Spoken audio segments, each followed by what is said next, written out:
میرے پاس یہ ڈبہ ہے جس میں پانی ہے اور میں اس ڈبے کو بائیں طرف دھکیلوں گی۔ اس کا مطلب ہے کہ میں فورس کو بائیں طرف لاگو کروں گی جس کے نتیجے میں یہ حرکت کرے گا، اور ایسا ہی ہوتا ہے۔ اب میں اس ڈبے کو دائیں طرف کھینچوں گی اور ڈبہ دائیں طرف حرکت کرنا شروع کر دیتا ہے۔ اس کا مطلب ہے کہ میں فورس کو دائیں سمت میں لاگو کر رہی ہوں۔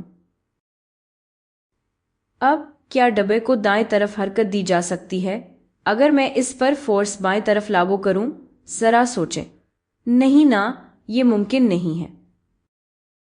تو اس سے یہ پتہ چلتا ہے کہ کسی چیز کو کسی خاص سمت میں حرکت دینے کے لیے یہ ضروری ہے، اسی سمت میں اس پر فورس لاگو کرنا ضروری ہے۔